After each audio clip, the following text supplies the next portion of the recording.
Bonjour, bienvenue dans la série sur l'énergie du vide. Donc, continuons l'analyse de l'expérience de Young.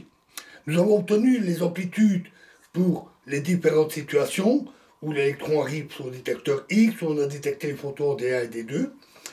Supposons que nous voulions connaître avec quelle probabilité nous pouvons obtenir un coup en D1 et un électron en X.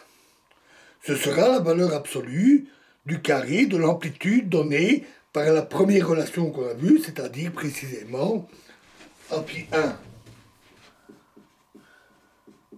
plus B phi 2 au carré. Regardons soigneusement cette expression. Tout d'abord, si B est nul, ce que nous voudrions obtenir en construisant l'appareil pour qu'il soit le plus parfait possible, alors la réponse est simplement phi1 carré diminué de A carré. Je dis diminué parce que c'est une probabilité et donc plus petit que 1. Donc c'est phi1 carré divisé par une constante. Il n'y a pas de terme d'interférence. Et c'est là la distribution de probabilité que vous auriez obtenue s'il n'y avait qu'une seule fente, comme on le voit dans la figure suivante.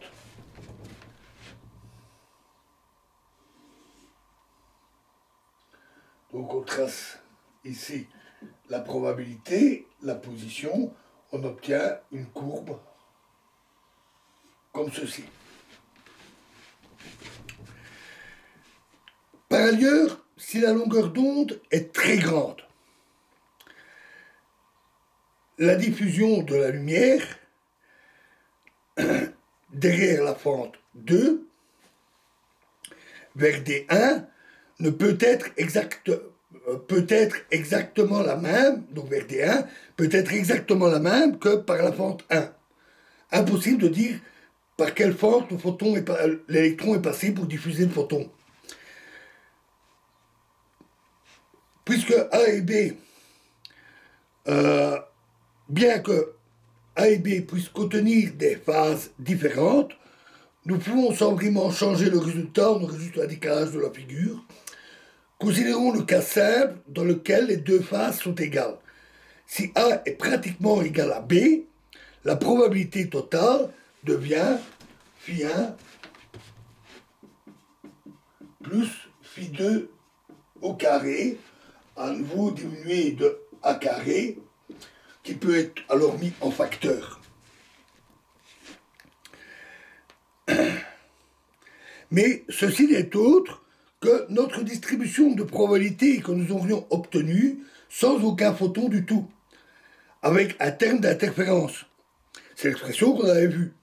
Par conséquent, dans le cas où la longueur d'onde est très grande et où la détection des photons est très inefficace, vous retrouvez la distribution initiale où les effets d'interférence sont apparents, comme dans la figure suivante.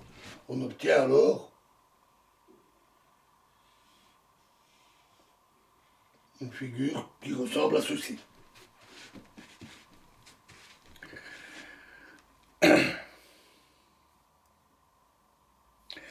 Il est inutile de dire que...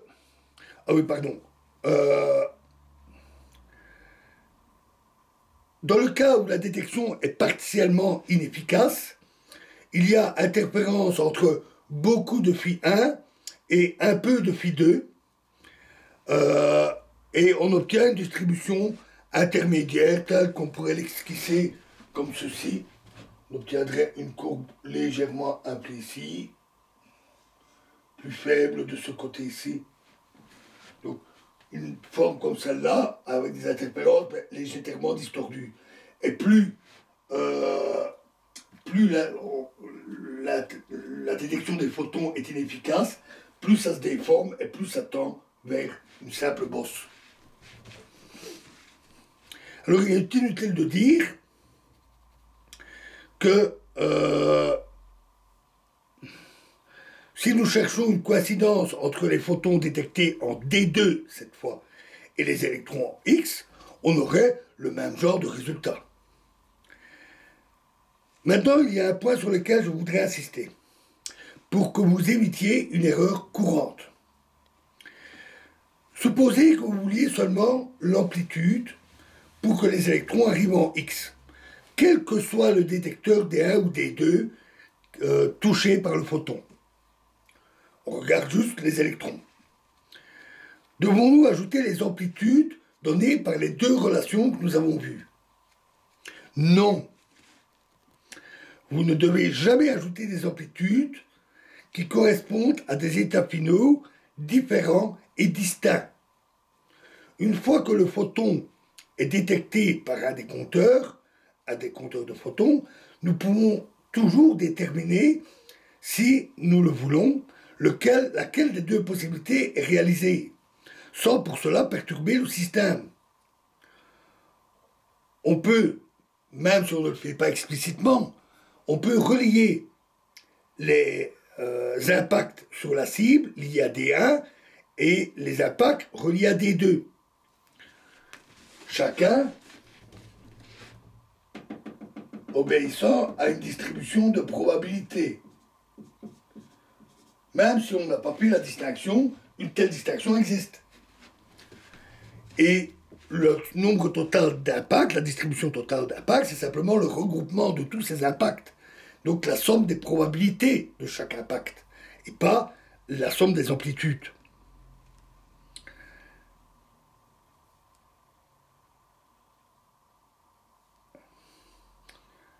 Alors, je répète donc, n'ajoutez pas les amplitudes qui correspondent au moment, les amplitudes pour des conditions finales différentes. Par final, je veux dire les conditions qui correspondent au moment où nous voulons obtenir la probabilité, c'est-à-dire quand l'expérience est terminée. Par contre, vous ajouterez les amplitudes pour des possibilités différentes et indiscernables au cours d'une même expérience, c'est-à-dire avant que le phénomène ne soit complètement achevé. À la fin du phénomène, vous pouvez dire que vous ne désirez pas regarder les photons. Et ça, c'est votre affaire.